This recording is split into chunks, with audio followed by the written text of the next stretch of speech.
you guys excited to be in the house of the Lord today? ದೇವರ ಆಲಯದಲ್ಲಿ ಸಂತೋಷವಾಗಿದ್ದೀರಾ, ಉತ್ಸಾಹದಿಂದ ಇದ್ದೀರಾ ಇಲ್ಲಿರುವುದಕ್ಕೆ?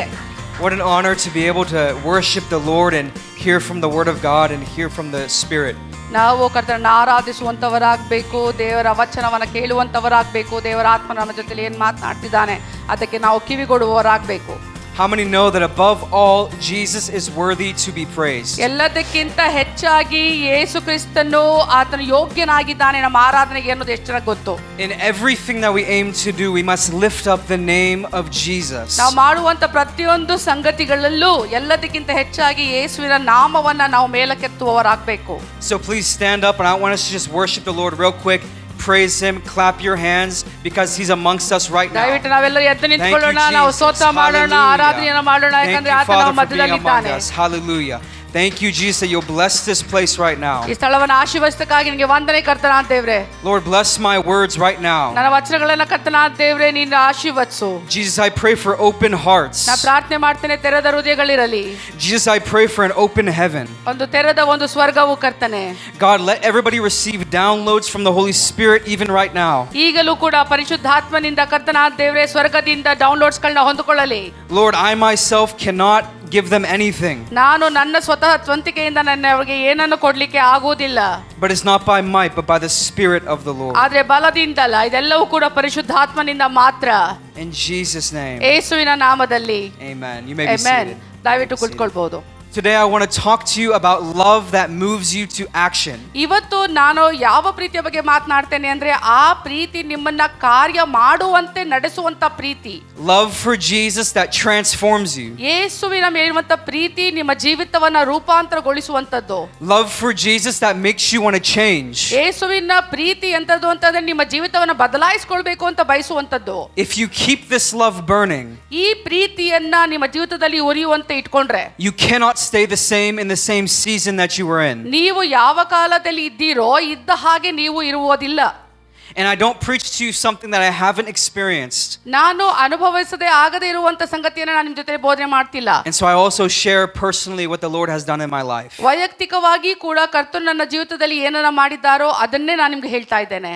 If you would turn with me to John chapter 21 verse 15 through 17. ಯೋಹಾನ ಬರೆದ ಸುವಾರ್ತೆ 21ನೇ ಅಧ್ಯಾಯ 15ರಿಂದ 17ನೇ ವಚನಕ್ಕೆ ತಿರುಗಿಸಿ ಅಂತ ಕೇಳ್ಕೊಳ್ತೇನೆ. You know, just before this, about maybe 40 days before this, ಇದೆಲ್ಲವೂ ಆಗೋದಕ್ಕಿಂತ 40 ದಿವಸಗಳ ಮುಂಚೆ Peter had denied Jesus 3 times. ಪೇತ್ರನು ಯೇಸುವನ್ನ 3 ಬಾರಿ ಅಲ್ಲಗಳೆದಿದ್ದ. Peter had told Jesus the night before he was crucified. ಯೇಸು ಕ್ರಿಸ್ತನು ಶಿಲುಬೆಗೇರಿಸಲ್ಪಡುವುದಕ್ಕಿಂತ ಒಂದು ದಿನದ ಮುಂಚೆ ಆ ರಾತ್ರಿಯಲ್ಲಿ He said, Lord, even if everyone leaves you, I won't leave you. ಪೇತ್ರನು ಯೇಸುವಿಗೆ ಹೇಳಿದಂತ ಮಾತು ಅಂದ್ರೆ, ಕರ್ತನೇ ಒಡೆಯನೇ ಯಾರೇ ನಿನ್ನ ಬಿಟ್ಟು ಹೋದ್ರು ನಾನು ಮಾತ್ರ ಬಿಟ್ಟು ಹೋಗಲ್ಲ ನಿನ್ನನ್ನ ಅಂತ ಹೇಳ್ದ.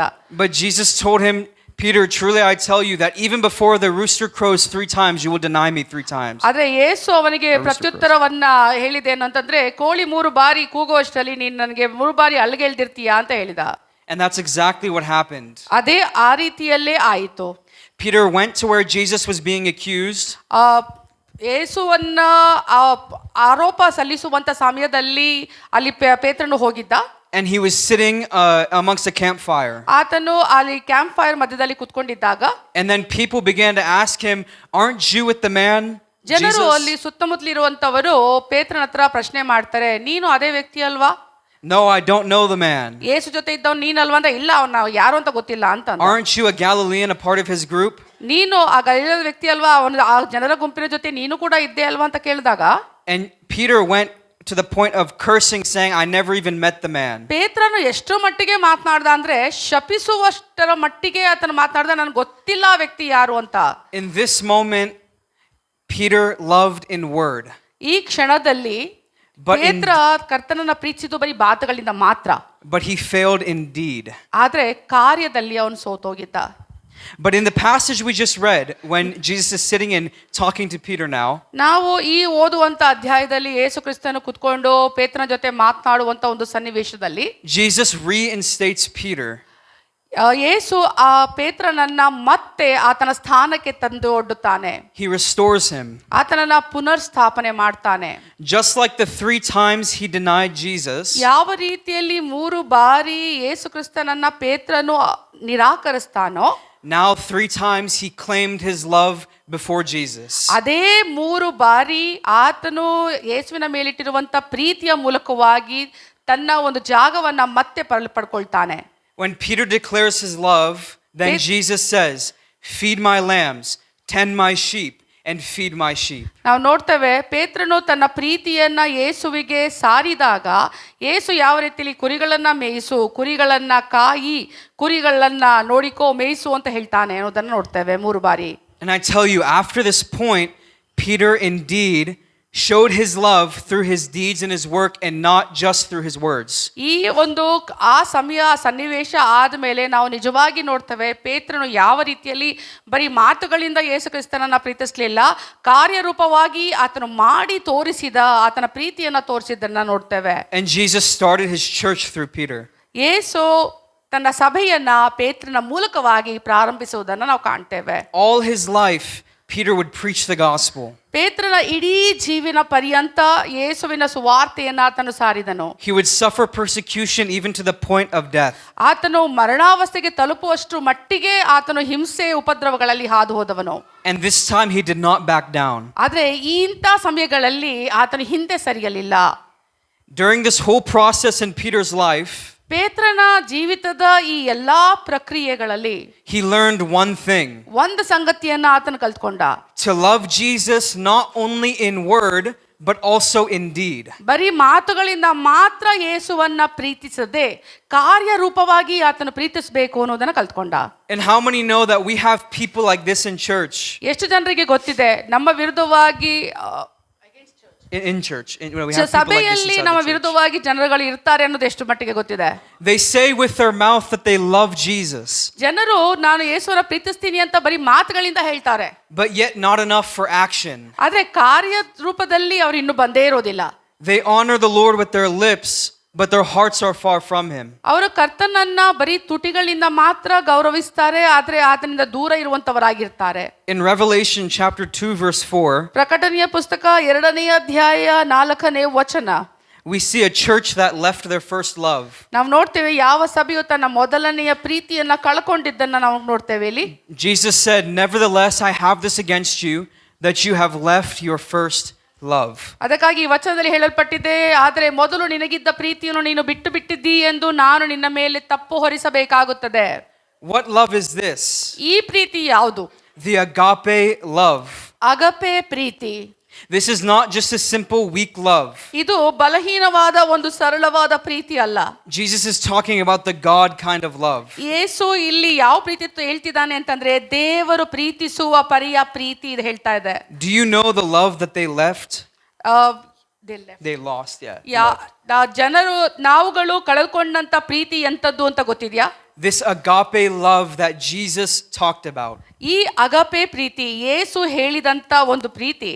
This love that he's talking about is love for Jesus that is so strong that it is irresistible. ಇದು ಯೇಸುವಿನ ಮೇಲಿರುವಂತ ಪ್ರೀತಿ, ಅದನ್ನ ಯಾರು ಕೂಡ ನಿಲ್ಲಿಸಲಿಕ್ಕೆ ಆಗೋದಿಲ್ಲ, ಯಾರು ಕೂಡ ತಡೆಗಟ್ಟಲಿಕ್ಕೆ ಸಾಧ್ಯವೇ ಇಲ್ಲದಂತ ಪ್ರೀತಿ ಇದಾಗಿದೆ.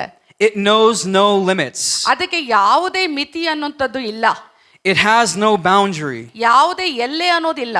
in how far, wide, high and deep it is willing to go. ಅಡ್ಡ ಅಗಲ ಉದ್ದ ಎಷ್ಟು ಎಲ್ಲ ಆಳವಾಗಿ ಕೂಡ ತೂರಿ ಹೋಗುವಂತ ಪ್ರೀತಿ ಇದು. To show love for the person that it's for. ಯಾವ ವ್ಯಕ್ತಿಗೋಸ್ಕರ ಪ್ರೀತಿಯನ್ನು ತೋರಿಸ್ತಾ ಇದೀವಲ್ಲ ಆ ಪ್ರೀತಿಯನ್ನು ತೋರಿಸುವಂತದ್ದ ಸಂಗತಿಯಾಗಿದೆ ಅದು. This agape love even goes unto the death. ಈ ಅಗಪೆ ಪ್ರೀತಿ ಮರಣದಲ್ಲಿ ಕೂಡ ತೂರಿಕೊಂಡು ಹೋಗುವಂತ ಪ್ರೀತಿ. Even sacrificially. ಅದು ತ್ಯಾಗಭರಿತವಾಗಿ ಮಾಡುವಂತದ್ದು. And Ephesus had left this love. Ephesus ಅವರು ಈ ಒಂದು ಪ್ರೀತಿಯನ್ನ ಕಳ್ಕೊಂಡಿದ್ರು. This love was radical. ಈ ಒಂದು ಪ್ರೀತಿ ಛಲವುಳ್ಳಂತ ಪ್ರೀತಿ. It caused transformation within the church. ಸಭೆ ಒಳಗಳಲ್ಲಿ ರೂಪಾಂತರ ಜೀವಿತಗಳನ್ನ ಮಾರ್ಪಾಟು ಮಾಡುವಂತ ಸಾಮರ್ಥ್ಯ ಇರುವಂತ ಪ್ರೀತಿ. Those believers were so moved by the Spirit of God, moved by the love of God. ಅಲ್ಲಿದ್ದಂತ ವಿಶ್ವಾಸಿಗಳು ದೇವರ ಪ್ರೀತಿಯಿಂದ ಆವರಿಸಲ್ಪಟ್ಟಂತವರಾಗಿದ್ರು, ಚಲಿಸಲ್ಪಟ್ಟಂತವರಾಗಿದ್ರು. That it would completely alter their way of living. ಆದ್ರೆ ಅದರಿಂದ ಅವರ ಜೀವಿತದ ಒಂದು ಪರಿಯನ್ನೇ ಬದಲಾಯಿಸುವಂತೆ ಮಾಡಿದಂತ ಪ್ರೀತಿ ಅದು. They were completely 100% sold out for Jesus. 100% ತಮ್ಮ ಜೀವಿತವನ್ನ ಆತನಿಗೋಸ್ಕರ ಪಣ ತೊಟ್ಟಂತ ವ್ಯಕ್ತಿಗಳಾಗಿದ್ರು. And the interesting thing is that Jesus actually commends their work. ಇಲ್ಲಿ ಆಸಕ್ತಿ ಉಳ್ಳಂತ ಒಂದು ಸಂಗತಿ ಏನಂದ್ರೆ ಯೇಸು ಅವರ ಕಾರ್ಯಗಳ ಕುರಿತಾಗಿ ಹೊಗಳಿಕೆಯ ಮಾತುಗಳನ್ನ ನುಡಿತಾನೆ. They hadn't stopped serving faithfully. ನಂಬಿಗಸ್ತಿಕೆಯಿಂದ ಅವರು ಸೇವೆ ಮಾಡುವುದನ್ನ ಅವರು ನಿಲ್ಲಿಸ್ತಿರ್ಲಿಲ್ಲ. But they had lost the fervent passion and love that they once had for Jesus Christ. ಆದ್ರೆ ಅವರಲ್ಲಿ ಆ ಒಂದು ಆಳವಾದ ಬಿಟ್ಟುಕೊಡದ ಒಂದು ಪ್ರೀತಿ ಯೇಸುಗೋಸ್ಕರ ಏನಿತ್ತು ಅದರಿಂದ ಅವರು ದೂರ ಹೋಗಿದ್ರು. They kept tradition without love. ಆ ಒಂದು ಪದ್ಧತಿ ರೂಢಿಗಳ ಸಂಪ್ರದಾಯಗಳನ್ನ ಪ್ರೀತಿ ಇಲ್ಲದೆ ಅವರು ಮಾಡುವಂತವರಾಗಿದ್ರು. Worship as a routine. ಆರಾಧನೆ ಒಂದು ಮಾಡಬೇಕಾಗಿರುವಂತ ಒಂದು ಪರಿ ಆಗೋಯ್ತಷ್ಟೇ. And so I now ask you with a burning passion. ಆದ್ರೆ ನಾನು ಆ ಉರಿಯುವಂತ ಆಕಾಂಕ್ಷೆಯಿಂದ ಕೇಳ್ಕೊಳ್ಳುವಂತ ವಿಷಯ ಏನಂದ್ರೆ, To each believer sitting here, ಇಲ್ಲಿ ಕುಳಿತಿರುವಂತ ಪ್ರತಿಯೊಬ್ಬ ವಿಶ್ವಾಸಿಗಳು, are you actually infatuated and fascinated and in love with Jesus Christ? ನೀವು ಯೇಸುವಿನಲ್ಲಿ ಪ್ರಣಯದ ರೀತಿಯಲ್ಲಿ ಆಳವಾದ ಒಂದು ಪ್ರೀತಿಯಿಂದ ಅವನನ್ನ ಪ್ರೀತಿಸ್ತಾ ಇದ್ದೀರಾ? Or is it just with your mouth? ಅಥವಾ ನೀವು ಬರೀ ನಿಮ್ಮ ಬಾಯಿಯ ಮಾತುಗಳಿಂದ ಮಾತ್ರ ನಾನು ಪ್ರೀತಿ ಮಾಡ್ತೀನಿ ಅಂತ ಹೇಳ್ತಿದ್ದೀರಾ?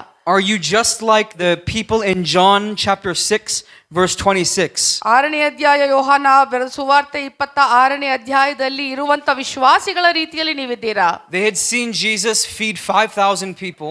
ಈ ಜನರು 5,000 ಜನರಿಗೆ ಯೇಸು ಕ್ರಿಸ್ತನು ಉಣಬಡಿಸಿದ್ದನ್ನ ಅದ್ಭುತವನ್ನ ಕಂಡಂತ ಜನರು. And so they began to follow him. ಅವರು ಈ ಜನರು ಈ ಅದ್ಭುತವನ್ನ ಕಂಡು ಯೇಸುವನ್ನ ಹಿಂಬಾಲಿಸಿದಂತ ಜನರು. But Jesus answered, "Very truly I tell you, you are looking for me not because you saw the signs I performed, but because you ate the loaves and had your fill." ಈ ವಚನದಲ್ಲಿ ಯೇಸು ಅವರಿಗೆ ಹೇಳ್ತಾನೆ, ನಿಮಗೆ ನಿಜ ನಿಜವಾಗಿ ಹೇಳುತ್ತೇನೆ, ನೀವು ನನ್ನನ್ನು ಹುಡುಕುವುದು ಸೂಚಕ ಕಾರ್ಯಗಳನ್ನು ನೋಡಿದ್ದರಿಂದಲ್ಲ, ಆ ರೊಟ್ಟಿ ತಿಂದು ಹೊಟ್ಟೆ ತುಂಬಿಸಿಕೊಂಡಿದ್ದರಿಂದಲೇ. Are you only following Jesus for the blessing, like how he fed the 5,000? ಯಾವ ರೀತಿಯಲ್ಲಿ ಯೇಸು ಕ್ರಿಸ್ತನು 5,000 ಜನರಿಗೆ ಉಣಬಡಿಸಿದನೋ, ಯಾವ ರೀತಿಯಲ್ಲಿ ಆ ಜನರು ಅವನನ್ನ ಆ ರೊಟ್ಟಿಗೋಸ್ಕರ ಹಿಂಬಾಲಿಸಿದ್ದಾರೋ, ಅದೇ ರೀತಿ ನೀವುಗಳು ಕೂಡ ಆತನ ನಿಮ್ಮನ್ನು ಉಣಬಡಿಸಿದ್ದಕ್ಕಾಗಿ ಮಾತ್ರ ನೀವು ಹಿಂಬಾಲಿಸ್ತಿದ್ದೀರಾ? Are you following only to receive and take? ಬರೀ ಹೊಂದ್ಕೊಳ್ಬೇಕು, ಸ್ವೀಕರಿಸ್ಕೋಬೇಕು, ಪಡ್ಕೋಬೇಕು ಅನ್ನುವಂಥ ಭಾವನೆಯಿಂದ ಆತನ ಹಿಂಬಾಲಿಸ್ತಿದ್ದೀರಾ? Are you only serving Jesus out of fear of hell? ಅಥವಾ ನರಕದ ಭಯ ನನಗೆ ಕಾಡ್ತಾ ಇದೆ, ಇದಕ್ಕೋಸ್ಕರ ನಾನು ಯೇಸುವನ್ನೇ ನಾನು ಪ್ರೀತಿಸ್ತೀನಿ ಅಂತ ಹೇಳ್ತೀರಾ? Or maybe because your parents told you to come here, or your parents were Christian, so now you're a Christian. ಅಥವಾ ನಿನ್ನ ಪೋಷಕರು ನಿಮ್ಮನ್ನ ಇಲ್ಲಿ ಕರ್ಕೊಂಡು ಬಂದ್ರು ಅನ್ನುವಂಥ ಕಾರಣಕ್ಕೆ, ಅಥವಾ ನಿಮ್ಮ ಪೋಷಕರು ಕ್ರೈಸ್ತಿಯರಾಗಿದ್ದಾರೆ, ಆ ಕ್ರೈಸ್ತಿಯರಾಗಿದ್ದಾರಲ್ಲ, ಸೊ ನಾನು ಕೂಡ ಯೇಸುವನ್ನ ಪ್ರೀತಿಸ್ತೀನಿ ಅನ್ನೋದಕ್ಕೋಸ್ಕರನಾ? Or do you only spend time with God when you need something from him? ಅಥವಾ ನಿನಗೆ ಏನೋ ಅವಶ್ಯಕತೆ ಇದೆ, ನನಗೇನೋ ಬೇಕು ಅಂತ ಅನ್ನುವಾಗ ಮಾತ್ರ ಯೇಸು ಬೇಕು ಅಂತ ಕೇಳ್ಕೊಳ್ಳುವಂಥ ವ್ಯಕ್ತಿಗಳ? Or only when trouble comes do you go to him? ಅಥವಾ ಕಷ್ಟಗಳು ಬಂದಾಗ ಮಾತ್ರ ನಾನು ಆತನ ಬಳಿಗೆ ಹೋಗ್ತೀನಿ ಅನ್ನುವಂಥದ್ದ? Do you only pray when an attack comes to you? ಅಥವಾ ಯಾವುದೋ ಒಂದು ಆಕ್ರಮಣಕ್ಕೆ ಒಳಗಾಗ್ಬಿಟ್ಟೆ ನಾನು, ಅದಕ್ಕೋಸ್ಕರ ಮಾತ್ರ ನಾನು ಪ್ರಾರ್ಥನೆ ಮಾಡ್ತೀನಿ ಅನ್ನುವಂಥವ್ರ? Do you only seek God when you need him? ನಿಮ್ಗೆ ಆತನ ಅವಶ್ಯಕತೆ ಬಿದ್ದಾಗ ಮಾತ್ರ ಅವನನ್ನ ಹುಡುಕುವಂತವರ? Or when you think you need him, because you always ಅಥವಾ need him? ನೀನು ಆಲೋಚನೆ ಮಾಡ್ತೀಯ, ನನಗೆ ಇವಾಗ ದೇವರು ಬೇಕು ಅಂದ ತಕ್ಷಣ ಹೋಗೋದಾ? Or do you seek him for who he is? ಅಥವಾ ಆತನು ಯಾರು ಅನ್ನುವುದಕ್ಕಾಗಿ ಹುಡುಕ್ತೀರಾ? Do you spend time and go into the secret place with Jesus just because of your love for him? ಆತನ ರಹಸ್ಯವಾದ ಆ ಸ್ಥಳಕ್ಕೆ ನೀವು ಆತನಿಗೋಸ್ಕರ ಹುಡ್ಕೊಂಡು ಹೋಗ್ತೀರಾ? Or is it only for when you need something to receive from him? ಅಥವಾ ಆತನಿಂದ ನಾನು ಏನೋ ಬೇಕು ಅದಕ್ಕೆ ಮಾತ್ರ ನಾನು ಹೋಗ್ತೀನಿ ಅಂತ ಹೇಳುವಂತ ವ್ಯಕ್ತಿಗಳ? The Lord talked about people who are like this. ಕರ್ತನು ಇಲ್ಲಿ ಅಂತ ರೀತಿಯಾದ ಜನರ ಬಗ್ಗೆ ಮಾತನಾಡ್ತಾರೆ. In the book of Hosea chapter 13 verse 6. ಹೋಸಿಯ 13ನೇ ಅಧ್ಯಾಯ 6ನೇ ವಚನದಲ್ಲಿ ನಾವು ನೋಡ್ತೇವೆ. He said, "When I fed them, they were satisfied. When they were satisfied, they became proud. Then they forgot me." ಆಹಾರವು ನಿನ್ನವರಿಗೆ ಸಿಕ್ಕಿದಾಗ ಹೊಟ್ಟೆ ತುಂಬಿಸಿಕೊಂಡರು, ಹೊಟ್ಟೆ ತುಂಬಿದಾಗ ಅವರ ಮನಸ್ಸು ಉಬ್ಬಿಕೊಂಡಿತು, ಇದರಿಂದ ನನ್ನನ್ನು ಮರೆತು ಬಿಟ್ಟರು. Many times we want God to bless us. ಎಷ್ಟೋ ಬಾರಿ ದೇವರು ನಮ್ಮನ್ನು ಆಶೀರ್ವಾದ ಮಾಡಬೇಕು ಅಂತ ಬಯಸ್ತೀವಿ. But then when the blessing comes, we forget the Lord. ಆಶೀರ್ವಾದ ಬಂದ ಮೇಲೆ ನಾವು ಕರ್ತನನ್ನ ಮರೆತು ಬಿಡ್ತೀವಿ. when the Lord asks us to do something hard or difficult, ಕರ್ತನು ನಮ್ಮನ್ನ ಯಾವ್ದಾರ ಒಂದು ಕಷ್ಟದ ವಿಷಯವಾಗಿ ಅಥವಾ ಕಷ್ಟ ಆಗ್ತಾ ಇದೆ ಅದನ್ನ ಮಾಡು ಅಂತ ಹೇಳುವಾಗ, then sometimes we say, oh, that's not from the Lord. He only says to do easy things. ಕೆಲವು ಬಾರಿ ನಾವು ಅನ್ಕೋತೀವಿ ಇಂಥ ಮಾತುಗಳನ್ನ ದೇವರು ನುಡಿದಾಗ ಅದು ದೇವರಿಂದ ಬಂದಿದ್ದಲ್ಲ, ದೇವರು ನನ್ನ ಹತ್ರ ಕೇಳ್ಕೊಂಡ್ರೆ ಸರಳವಾದ ವಿಷಯಗಳನ್ನೇ ಮಾಡು ಅಂತ ಹೇಳ್ತಾರೆ ಅಂತ. I want to tell you today that God is not a wish granting genie. ನಾನು ಹೇಳ್ತೇನೆ, ಯೇಸು ಕ್ರಿಸ್ತನು ನಿಮಗೆ ನಿಮ್ಮ ಒಂದು ಆಸೆಗಳನ್ನು ಪೂರೈಸುವಂತ ಜೀನಿ ಅಲ್ಲ. And literally you would be surprised, out of all the nations I've gone to, I've seen so many people who treat him as such. ಎಷ್ಟೋ ದೇಶಗಳಿಗೆ ನಾನು ಹೋಗಿ ಬಂದಿದ್ದೇನೆ, ನಾನು ನೋಡಿದ್ದೇನೆ ಯೇಸು ಕ್ರಿಸ್ತನನ್ನ ಈ ರೀತಿಯಾಗಿ ಉಪಯೋಗಿಸ್ಕೊಳ್ತಾರೆ ತಮ್ಮ ಆಸೆಗಳಿಗೋಸ್ಕರ. Many people want one touch from the Lord. Let me come into the house of the Lord and receive a touch. And then right when I leave, I don't want any transformation. ನೀವು ಎಷ್ಟೋ ಜನರು ಏನ್ ಮಾಡ್ತಾರೆ ಅಂದ್ರೆ, ಆತನ ಆಲಿಕೆ ಬರುವಾಗ ಆತನಿಂದ ಒಂದು ಮುಟ್ಟುವಿಕೆ ಆದ್ರೆ ಸಾಕು, ಸ್ಪರ್ಶ ಆದ್ರೆ ಸಾಕು ಅಂತ ಕಾಯ್ಕೊಂಡಿರ್ತಾರೆ. ಆ ಸ್ಪರ್ಶ ಸಿಕ್ಕಾದ್ಮೇಲೆ ಅದನ್ನ ಅಲ್ಲೇ ಬಿಟ್ಬಿಟ್ಟು ತಮ್ಮ ಜೀವಿತಕ್ಕೆ ವಾಪಸ್ ಹಿಂದಿರುಗಿ ಹೋಗ್ತಾರೆ. I don't want to sacrifice my comfort for the love of Jesus. ಯೇಸು ಕ್ರಿಸ್ತನ ಪ್ರೀತಿಗೋಸ್ಕರ ನನ್ನ ಆರಾಮದಾಯಕವಾದ ಸಂಗತಿಗಳನ್ನ ತ್ಯಾಗ ಮಾಡಲಿಕ್ಕೆ ನಾನು ಸಿದ್ಧ ಇಲ್ಲ ಅಂತ ಹೇಳುವವರು. My second question is, as a believer, do you allow the word to convict you? ಎರಡನೆಯ ಪ್ರಶ್ನೆ ಒಬ್ಬ ವಿಶ್ವಾಸಿಯಾಗಿ ಕೇಳ್ತಾ ಇರೋದೇನಂತಂದ್ರೆ, ದೇವರ ವಚನ ನಿಮ್ಮ ಜೀವಿತದಲ್ಲಿ ಮಾರ್ಪಾಡು ಮಾಡುವುದಕ್ಕೆ ನಿಮ್ಮ ಜೀವಿತಕ್ಕೆ ಅವಕಾಶ ಕೊಡ್ತೀರಾ? Angela Auntie was standing here and she spoke that word. Aunty ಅವರು ಅಲ್ಲಿ ನಿಂತ್ಕೊಂಡು ಆ ವಚನವನ್ನ ನುಡಿದ್ರು. She said, how many of you get in the word of God every single day? ದೇವರ ವಚನವನ್ನ ಪ್ರತಿನಿತ್ಯವೂ ಎಷ್ಟು ಜನ ಓದ್ತಾ ಇದ್ದೀರಾ, ಅದರಲ್ಲಿ ತೊಡಗಿಸ್ಕೊಳ್ತಾ ಇದ್ದೀರಾ ಅಂತ ಕೇಳಿದ್ರು. Because it's the bread of life. It gives life to you. ಯಾಕಂದ್ರೆ ಅದು ಜೀವಕರವಾದ ರೊಟ್ಟಿಯಾಗಿದೆ, ಆ ವಚನವು ನಿಮಗೆ ಜೀವವನ್ನ ಕೊಡುವಂತದ್ದಾಗಿದೆ. Hebrews chapter 4 verse 12 says, ಹೀಬ್ರದವರಿಗೆ 4ನೇ ಅಧ್ಯಾಯ 12ನೇ ವಚನ ಹೀಗೆ ಹೇಳುತ್ತದೆ, for the word of God is alive and active, sharper than any double-edged sword. It penetrates even to dividing soul and spirit, joints and marrow. It judges the thoughts and attitudes of the heart. ನಾವು ನೋಡ್ತೇವೆ ಹೀಬ್ರದವರಿಗೆ 4ನೇ ಅಧ್ಯಾಯ 12ನೇ ವಚನ, ಯಾಕೆಂದ್ರೆ ದೇವರ ವಾಕ್ಯವು ಸಜೀವವಾದದ್ದು, ಕಾರ್ಯಸಾಧಕವಾದದ್ದು, ಯಾವ ಇಬ್ಬಾಯಿ ಕತ್ತಿಗಿಂತಲೂ ಹದವಾದದ್ದು, ಪ್ರಾಣ ಆತ್ಮಗಳನ್ನು ಕೀಲು ಮಜ್ಜೆಗಳನ್ನು ವಿಭಾಗಿಸುವಷ್ಟು ಮಟ್ಟಿಗೂ ತೂರಿ ಹೋಗುವಂಥದ್ದು, ಹೃದಯದ ಆಲೋಚನೆಗಳನ್ನು ಉದ್ದೇಶಗಳನ್ನು ವಿವೇಚಿಸುವಂಥದ್ದು ಆಗಿದೆ. Do you actually look into the word and receive from it? ದೇವರ ವಚನದಲ್ಲಿ ನೋಡುತ್ತಾ ಅದರಿಂದ ಸ್ವೀಕರಿಸ್ತಾ ಇದ್ದೀರಾ? Do you allow it to transform you from the inside out, or is it just another book? ಆ ವಚನಗಳು ನಿಮ್ಮ ಜೀವಿತದಲ್ಲಿ ಅಂತರಂಗದಲ್ಲೂ ಬಹಿರಂಗದಲ್ಲೂ ಬದಲಾವಣೆ ಮಾಡಲಿಕ್ಕೆ ಬಿಟ್ಕೊಡ್ತಿದ್ದೀರಾ, ಅಥವಾ ಬರೀ ತೋರಿಸುವಿಕೆಗೆ ಮಾತ್ರ ಅದನ್ನ ಮಾಡ್ತಾ ಇದ್ದೀರಾ? Do you know what Paul said? ಪೌಲನು ಏನು ಹೇಳ್ದ ಗೊತ್ತಾ? In 2 Corinthians 13 verse 5, 13ನೇ ಅಧ್ಯಾಯ 5ನೇ ವಚನ 2 ಕೊರಿಂಥದವರಿಗೆ ಹೇಳಲ್ಪಟ್ಟಿದೆ. he says to examine yourselves to see whether you are in the faith. ಅಲ್ಲಿ ಹೇಳಲ್ಪಡುತ್ತದೆ, ಕ್ರಿಸ್ತ ನಂಬಿಕೆಯಲ್ಲಿ ಇದ್ದೀರೋ ಇಲ್ಲವೋ ನಿಮ್ಮನ್ನ ನೀವೇ ಪರೀಕ್ಷೆ ಮಾಡ್ಕೊಳ್ಳಿ ಅಂತ ಹೇಳುತ್ತೆ. Test yourselves. ನಿಮ್ಮನ್ನ ನೀವೇ ಪರೀಕ್ಷೆ ಮಾಡ್ಕೊಳ್ಳಿ ಅಂತ ಹೇಳ್ತಿದ್ದಾನೆ. One truth that I learned to do ಒಂದು ಸತ್ಯವನ್ನ ನಾನು ಕಲ್ತ್ಕೊಂಡಿರೋದು ಮಾಡಬೇಕು ಅಂತ, is to measure my life up to the word of God. ನನ್ನ ಜೀವಿತದ ಮಟ್ಟವನ್ನ ಯಾವ ರೀತಿಯಲ್ಲಿ ಅಳತೆ ಮಾಡ್ತೀನಿ ಅಂದ್ರೆ, ಅದನ್ನ ದೇವರ ವಚನಕ್ಕೆ ಹೋಲಿಸಿಕೊಂಡು ಅಳತೆ ಮಾಡ್ತೇನೆ. I don't make the word of God come down to my level. ನಾನು ದೇವರ ವಚನವನ್ನ ನನ್ನ ಮಟ್ಟಕ್ಕೆ ಕೆಳಗೆ ಎಳೆಯೋದಿಲ್ಲ ಅದನ್ನ ನಾನು. But we as believers, as the church of Jesus Christ, we have to go up to the level of the word. ನಾವು ವಿಶ್ವಾಸಿಗಳಾಗಿ ದೇವರ ಸಭೆಯಾಗಿ ದೇವರ ವಚನದ ಮೇಲ್ಪಟ್ಟಿನ ಮಟ್ಟಿಗೆ ನಾವು ಹೋಗುವಂತವರು ನಾವು ಆಗ್ಬೇಕು. We don't have the right to put our own ideas onto the Bible. ಸತ್ಯವೇದಕ್ಕೆ ನಮ್ಮದೇ ಆದಂತ ಉಪಾಯಗಳನ್ನ ತಂತ್ರಗಳನ್ನ ಹಾಕುವುದಕ್ಕೆ ನಮಗೆ ಯಾವ ಹಕ್ಕು ಇಲ್ಲ. To transform it into our own agenda. ನಮ್ಮ ಒಂದು ಉದ್ದೇಶಗಳಿಗೋಸ್ಕರ ದೇವರ ವಚನವನ್ನ ತಿರುಚಿ ನಮಗೋಸ್ಕರ ಸರಾಗ ಮಾಡ್ಕೊಳ್ಳೋದು. But the word of God is meant to correct us and transform us. ದೇವರ ವಚನವು ಇರುವುದು ಯಾವುದಕ್ಕೆ ಅಂದ್ರೆ, ನಮ್ಮ ಜೀವಿತವನ್ನ ತಿದ್ದುಪಾಟು ಮಾಡುವುದಕ್ಕೆ, ನಮ್ಮ ಜೀವಿತವನ್ನ ಮಾರ್ಪಾಟು ಮಾಡುವುದಕ್ಕಾಗಿ ಇದೆ. Jesus made it very clear. ಯೇಸು ಕ್ರಿಸ್ತನು ಇದನ್ನು ಸ್ಪಷ್ಟೀಕರಣ ಮಾಡಿರೋದು ಹೀಗೆ. He said in the parable of the sower, ಆತನು ಬೀಜ ಬಿತ್ತುವವನ ಕುರಿತಾಗಿರುವಂತ ಸಾಮ್ಯದ ದೃಷ್ಟಾಂತವನ್ನ ಹೇಳಿದ. he said you can't just hear the word and then go away and live your life. ನೀವು ದೇವರ ವಚನವನ್ನ ಕೇಳ್ಕೊಂಡು ನಿಮ್ಮ ಜೀವಿತದ ಮಾರ್ಗದಲ್ಲಿ ಹೋಗುವಂತದ್ದವರಾಗಬಾರ್ದು. No, he says the good seed is the one where the word of God lands, they hear it, and then they go and do the word of God. ಒಳ್ಳೆಯ ಒಂದು ಭೂಮಿ ಯಾವುದು ಅಂತಂದ್ರೆ ದೇವರ ವಚನವನ್ನ ಕೇಳಿ ಅದನ್ನ ಮಾಡಿ ಅದರಲ್ಲಿ ಫಲಗಳನ್ನ ಕೊಡುವಂತವರಾಗಬೇಕು ಅನ್ನೋದು. If you see it in your Bible, that means we have to do it. ನೀವು ದೇವರ ವಚನದಿಂದ ಸ್ವೀಕರಿಸಬೇಕು ಅನ್ನೋದಾದ್ರೆ ಅದನ್ನ ಸ್ವೀಕರಿಸ್ತಾ ಇದ್ದೀರಾ ಅಂದ್ರೆ ಅದನ್ನ ಮಾಡುವಂತವರು ಕೂಡ ಆಗಬೇಕು. It's not a suggestion. ಬರೀ ಅದು ಸೂಚನೆ ಅಥವಾ ಸಲಹೆ ಅಲ್ಲ. It's a command from the very heart of God. ಅದು ದೇವರ ಹೃದಯದ ಇಂಗಿತವಾದಂತ ಆಜ್ಞೆ ಆಗಿದೆ.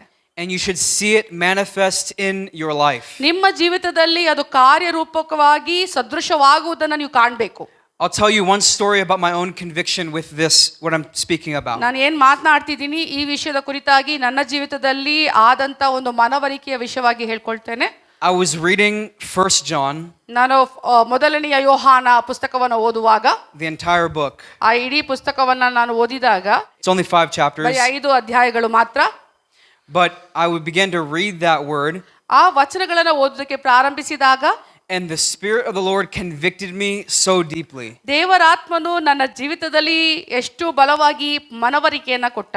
Because I wasn't living according to what that book talks about. ಆ ಪುಸ್ತಕ ಅಧ್ಯಾಯಗಳು ಏನು ಮಾತನಾಡ್ತಾ ಇದೆ ಆ ರೀತಿಯಾಗಿ ನನ್ನ ಜೀವಿಸ್ತಾ ಇರಲಿಲ್ಲ. It says to love, if you claim to be a follower of Jesus, you have to love your brother and love your sister. ನೀವು ಯೇಸು ಕ್ರಿಸ್ತನ ಹಿಂಬಾಲಕನು ಅಂತ ಹೇಳಿಕೊಳ್ಳುವುದಾದ್ರೆ ನೀವು ನಿನ್ನ ಸಹೋದರರನ್ನ ಪ್ರೀತಿಸುವಂತ ಹಂಗಿನಲ್ಲಿ ಇದೀಯಾ? If you claim to walk in the light, then you have to walk as Jesus walked. ಯೇಸು ಕ್ರಿಸ್ತನು ಹೇಗೆ ನಡೆದಿದ್ದಾನೋ ಅದೇ ಹೆಜ್ಜೆ ಜಾಡುಗಳನ್ನ ಅನುಕರಣೆ ಮಾಡುವಂತ ಜನರು ಆಗಬೇಕು ಅನ್ನೋದು ಹೇಳುತ್ತದೆ. And at that point in my life, I was filled with so much pride and anger. ನಾನು ಆ ಸಮಯದಲ್ಲಿ ಆ ಕ್ಷೇತ್ರದಲ್ಲಿ ನಾನು ತುಂಬಾ ಕೋಪದಿಂದ ವ್ಯಥೆಯಿಂದ ಇದ್ದಂತ ವ್ಯಕ್ತಿ ಆಗಿದ್ದೆ. And I was so competitive. ನಾನು ಪೈಪೋಟಿ ಮಾಡುವಂತ ಒಬ್ಬ ವ್ಯಕ್ತಿ ಆಗಿದ್ದೆ. Meaning like if I see somebody else doing better, I have to be better than them. ನಾನು ಯಾವ ರೀತಿ ಅಂತ ಅಂದ್ರೆ ಇನ್ನೊಬ್ರು ಚೆನ್ನಾಗಿ ಮಾಡ್ತಿದ್ದಾರೆ ಅಂತ ಜೀವನ ನಡೆಸ್ತಿದ್ದಾರೆ ಅಂದ್ರೆ ನಾನು ಅವರಿಗೆ ಪೈಪೋಟಿ ಮಾಡ್ಕೊಂಡು ನನ್ನ ಜೀವನ ಸರಿ ಮಾಡ್ಕೊಳ್ಳೋಕೆ ಪ್ರಯತ್ನ ಪಡ್ತಿದ್ದೆ. Or even I would be very short tempered with people. ಅಥವಾ ಅತಿ ಬೇಗನೆ ಕೋಪ ಬರುವಂತ ವ್ಯಕ್ತಿ ಆಗಿದ್ದೆ. And so the Lord had to work on my heart. ಕರ್ತನು ನನ್ನ ಹೃದಯದಲ್ಲಿ ಕಾರ್ಯ ಮಾಡಬೇಕಾಯಿತು. And so I decided to mentally think, whenever I feel myself getting into that place, I have to remember what the word of the Lord says. ನಾನು ಜ್ಞಾಪಕ ಮಾಡ್ಕೊಂಡೆ ನಾನು ಯಾವುದೆಲ್ಲ ವಿಷಯಗಳು ನನಗೆ ಇದೆಲ್ಲ ರೀತಿಯಲ್ಲಿ ಮಾಡ್ತಾ ಇದ್ದೋ ದೇವರ ವಚನ ಜೊತೆಗೆ ನಾನು ಅಳತೆ ಮಾಡ್ಕೊಳ್ಳೋಕೆ ಶುರು ಮಾಡಿದೆ. ದೇವರ ವಚನ ನನಗೆ ಏನನ್ನ ಹೇಳುತ್ತದೋ ಅದನ್ನ ನಾನು ಹಿಂಬಾಲಿಸಬೇಕು ಅನ್ನೋದನ್ನ ಕಲ್ತ್ಕೊಂಡೆ. And it's not a burden. It is not a burden. ಇದು ಭಾರದ ವಿಷಯ ಅಲ್ವೇ ಅಲ್ಲ. Jesus said that his way is easy and his burden is light. ಯೇಸು ಕ್ರಿಸ್ತನು ಹೇಳಿದಂತ ಮಾತು ಆತನ ಮಾರ್ಗ ಸುಲಭದ ಮಾರ್ಗವಾಗಿದೆ, ಆತನ ಹೊರೆ ಆ ನೊಗ ಏನಿದೆ ಮೃದುವಾದದ್ದಾಗಿದೆ. The law of the Lord is fresh, it's clean, it's not burdensome. ಆ ಕರ್ತನ ಒಂದು ಆಜ್ಞೆಗಳು ಅದು ಭಾರ ತರುವಂತದ್ದಲ್ಲ, ಅದು ಶುದ್ಧವಾಗಿರುವಂತದ್ದು, ಸರಳವಾಗಿರುವಂತದ್ದು. It brings life to your being. It is clean. It brings joy and light to your eyes. ನಿಮ್ಮ ಒಂದು ಕಣ್ಣುಗಳಿಗೆ ಜೀವವನ್ನ ಬೆಳಕನ್ನ ತಂದೊಡ್ಡುವಂತದ್ದು ಅದಾಗಿದೆ. When you sleep at night, you sleep in peace. ನೀವು ರಾತ್ರಿ ಮಲಗುವಾಗ ಸಮಾಧಾನ ಶಾಂತಿಯಿಂದ ಮಲಗುವವರಾಗಿರ್ತೀರಾ. You live in peace with all people. ಎಲ್ಲ ಜನರ ಜೊತೆ ಸಮಾಧಾನದಿಂದ ಇರ್ತೀರಾ. And most important, you live at peace with God. ವಿಶೇಷವಾಗಿ ದೇವರ ಜೊತೆ ಸಮಾಧಾನದಿಂದ ನೀವಿರ್ತೀರಾ. Jesus is coming back for a spotless bride. ಯೇಸು ಕ್ರಿಸ್ತನು ಯಾವ ಚುಕ್ಕೆ ದೋಷಗಳು ಇಲ್ಲದಂತ ಮಧುವಣಗಿತ್ತಿಗೋಸ್ಕರ ಆತನು ಮರಳಿ ಬರಲಿಕ್ಕಿದ್ದಾನೆ. And we know that a bride must love its groom. ನಮ್ಗೆ ಗೊತ್ತಿರುವಂತ ವಿಷಯ ಏನಂದ್ರೆ ಒಬ್ಬ ವಧು ತನ್ನ ವರನನ್ನ ಪ್ರೀತಿಸುವವಳಾಗಿರ್ಬೇಕು. And I can say 100% that the groom loves his church. ನಾನು 100% ಖಚಿತವಾಗಿ ಹೇಳಬಲ್ಲೆ ಆ ಮದಲಿಂಗನು ಮಧುವಣಗಿತ್ತಿ ಸಭೆಯಾಗಿರುವಂತ ಮಧುವಣಗಿತ್ತಿಯನ್ನ 100% ಪ್ರೀತಿಸ್ತಾನೆ. But I want each and every person in here, make sure you love your groom. ಆದರೆ ನೀವು ಪ್ರತಿಯೊಬ್ಬರು ಆತನ ಸಭೆಯಾಗಿರುವವರು, ಆತನ ಮಧುವಣಗಿತ್ತಿಯಾಗಿರುವವರು ನಿನ್ನ ಮದಲಿಂಗನಾದ ಯೇಸು ಕ್ರಿಸ್ತನನ್ನ 100% ಪ್ರೀತಿಸುವಂತವರಾಗಬೇಕು. Will he find you deeply in love with him? ಆತನನ್ನ ಪ್ರೀತಿಸ್ತೇನೆ, ನಾನು ಆಳವಾಗಿ ಪ್ರೀತಿಸ್ತೇನೆ ಅನ್ನೋದನ್ನ ನೀವು ಕಾಣ್ತೀರಾ ನಿಮ್ಮ ಜೀವಿತದಲ್ಲಿ? Or will he find you cold and lukewarm? ಅಥವಾ ಆತನ ನಿಮ್ಮನ್ನ ತಣ್ಣಗೆ ಉಗುರು ಬೆಚ್ಚಗೆ ಕಾಣ್ತಿದಾನಾ? When I wasn't living according to the law of the Lord, I had no peace. ನಾನು ಕರ್ತನ ಒಂದು ನಿಯಮದ ಪ್ರಕಾರ ಜೀವಿಸದಂತೆ ಇದ್ದಾಗ ನಾನು ಸಮಾಧಾನವನ್ನ ಕಳ್ಕೊಂಡೆ. I had absolutely no joy. ಯಾವುದೇ ಸಂತೋಷದ ಒಂದು ಕಿಂಚಿತ್ತು ನನ್ನಲ್ಲಿ ಇರಲಿಲ್ಲ. I was just cruising through life with no hope and no joy. ಯಾವುದೇ ನಿರೀಕ್ಷೆ, ಯಾವುದೇ ಸಂತೋಷ ಇಲ್ಲದಂತೆ ನನ್ನ ಜೀವಿತವನ್ನ ಎಳ್ಕೊಂಡು ಹೋಗ್ತಾ ಇದ್ದೆ ನಾನು. So much anxiety had crippled my being. ಎಷ್ಟೋ ಮಟ್ಟಿಗೆ ಆತಂಕ ನನ್ನ ಜೀವಿತವನ್ನ ಕಾಡ್ತಾ ಇತ್ತು. It wasn't normal. So much fear. ಇದು ಸಾಮಾನ್ಯವಾದಂತದ್ದಾಗಿರ್ಲಿಲ್ಲ. ಎಷ್ಟೊಂದು ಹೆದರಿಕೆ, ಭಯ ನನ್ನಲ್ಲಿ ಕಾಡ್ತಾ ಇತ್ತು. And all the while, nobody knew.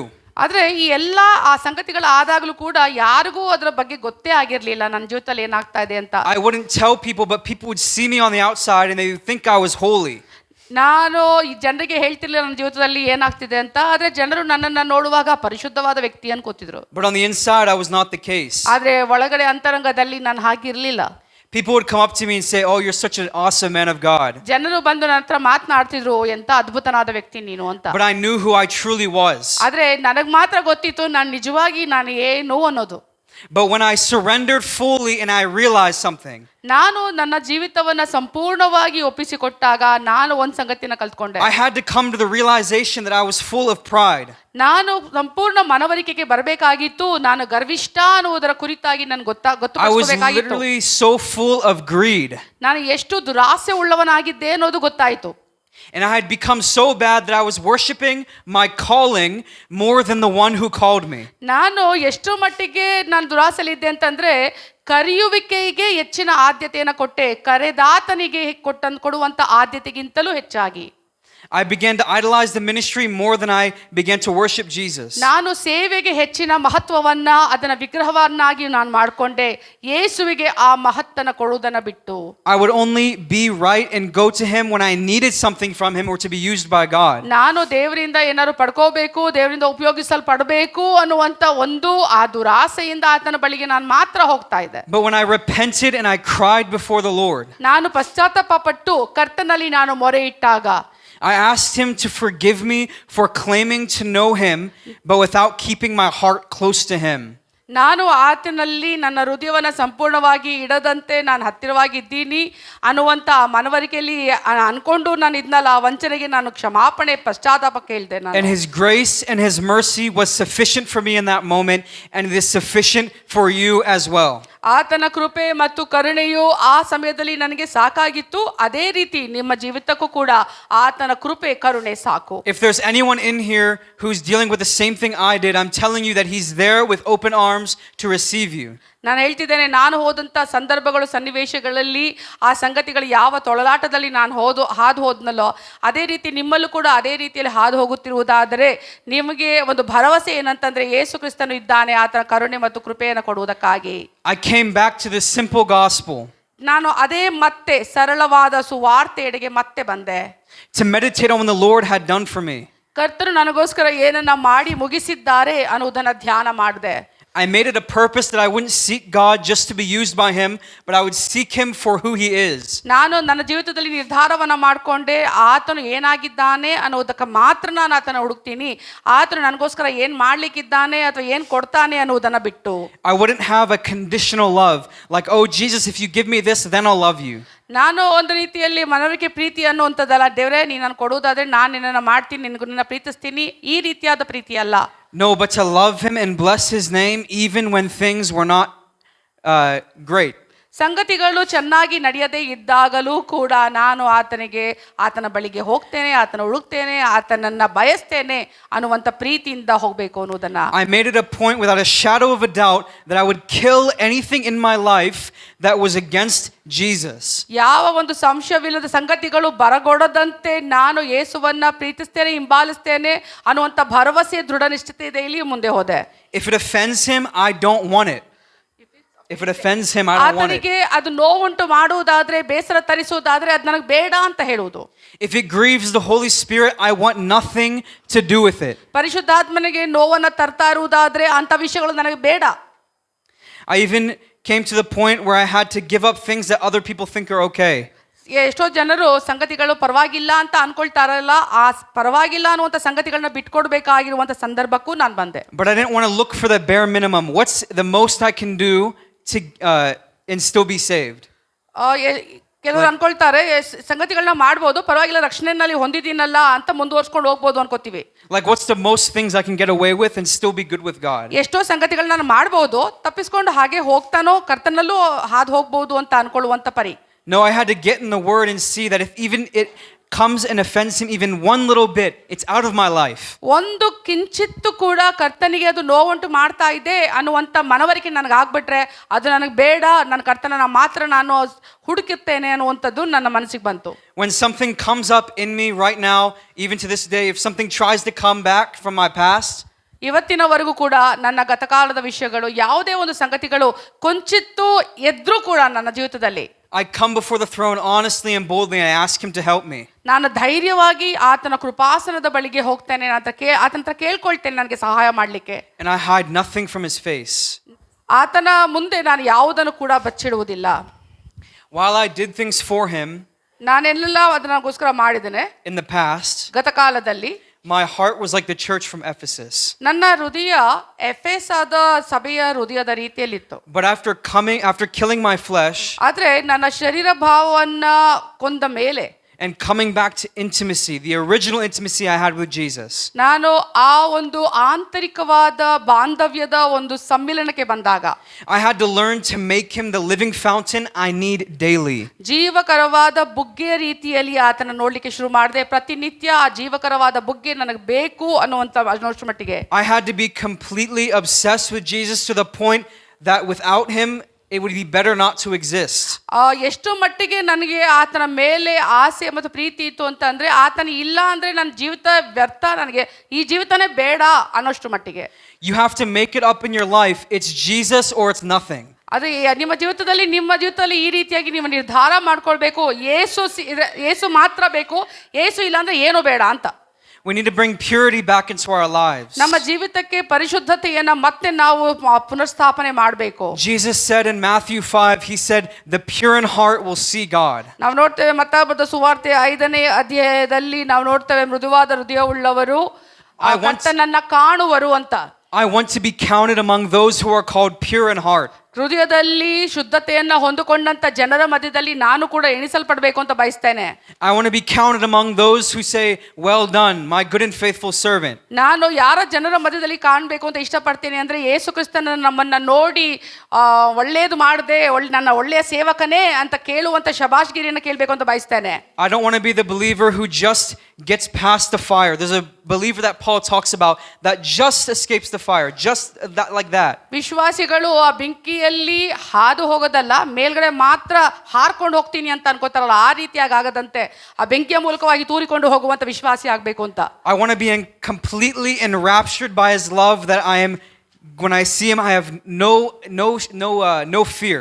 ನಾನು ಆತನ ಕಂಡಾಗ ಯಾವ ಭಯವೂ ಇಲ್ಲದೆ ಆತನ ಪ್ರೀತಿಯ ಆವರಿಸುವಿಕೆಯಲ್ಲಿ ಯಾವಾಗಲೂ ನಾನು ಇರಬೇಕು ಅಂತ ಬಯಸ್ತೇನೆ. And I want to tell you, since I picked up the joy of intimacy, ನಾನು ಆ ಒಂದು ಆಂತರಿಕ ಸಂಬಂಧದ ಸಂತೋಷವನ್ನ ಪಡ್ಕೊಂಡಿದ್ರಿಂದ, the practice of intimacy, ಆ ಒಂದು ಆಂತರಿಕವಾದ ಸಂಬಂಧದ ಒಂದು ಅನ್ಯೋನ್ಯತೆಯನ್ನು ಕಂಡಾಗ clarity and joy entered my life. ಸ್ಪಷ್ಟತೆ, ಸಂತೋಷ ಅದು ನನ್ನ ಜೀವಿತಕ್ಕೆ ಪ್ರವೇಶ ಮಾಡಿತು.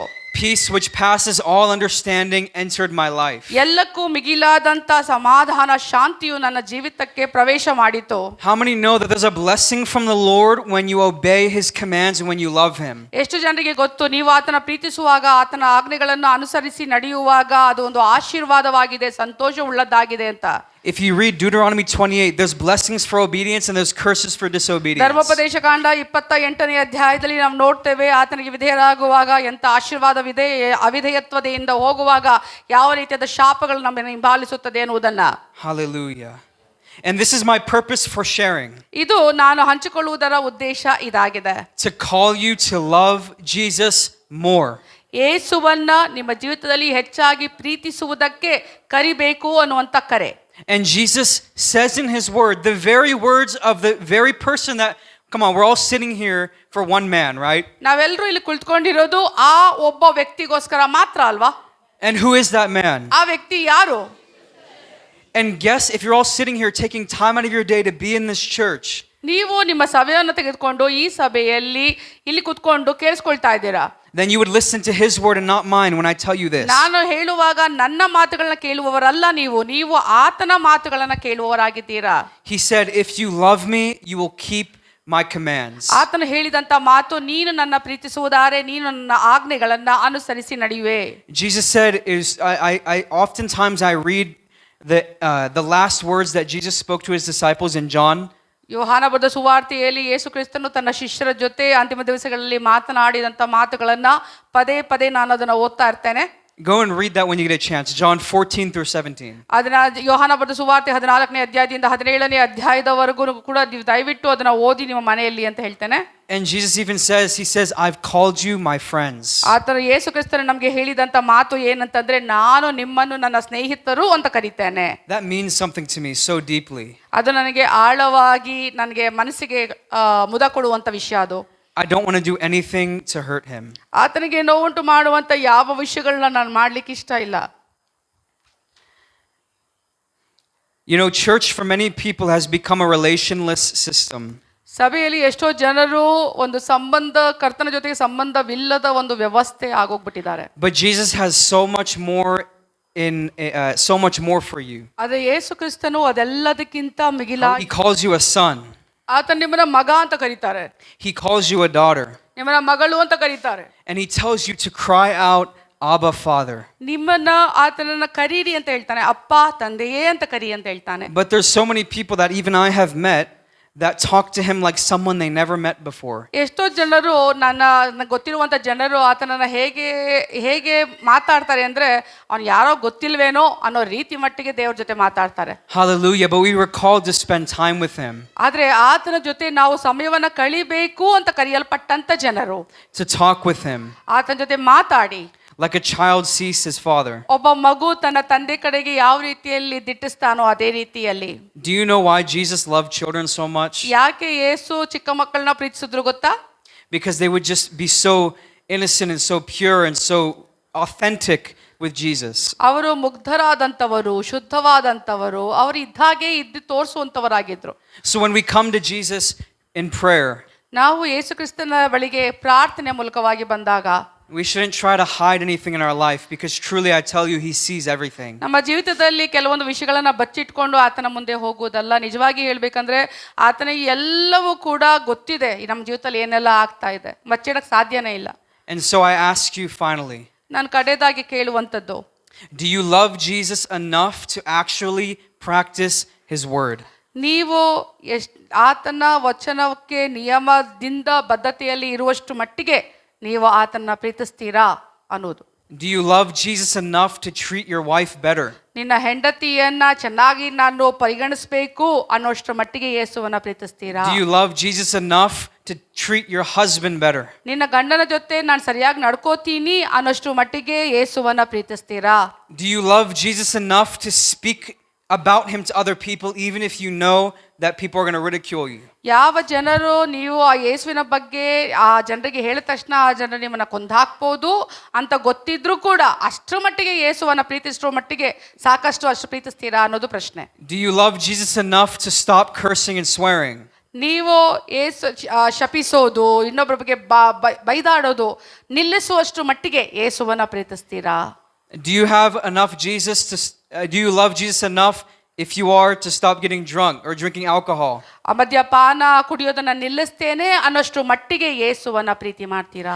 Do you love Jesus enough to give up watching adult content online? Online ಅಲ್ಲಿ ಕಂಟೆಂಟ್ಸ್ಗಳನ್ನ ನೋಡುವಂಥದ್ದು, ತಪ್ಪಾದ ಸಂಗತಿಗಳನ್ನ ನೋಡುವಂಥದ್ದು ನಿಲ್ಲಿಸ್ತೇನೆ ಅನ್ನುವಷ್ಟು ಮಟ್ಟಿಗೆ ಯೇಸುವನ್ನ ಪ್ರೀತಿಸ್ತೀರಾ? Do you love Jesus enough to give to his kingdom and his church? ಆತನ ಸಭೆಗೆ ಆತನ ರಾಜ್ಯಕ್ಕೆ ನಾನು ಸಾಕಷ್ಟು ಕೊಡ್ತೇನೆ ಅನ್ನೋಷ್ಟು ಮಟ್ಟಿಗೆ ಯೇಸುವನ್ನ ಪ್ರೀತಿಸ್ತೀರಾ? Do you love Jesus enough to drop your addiction?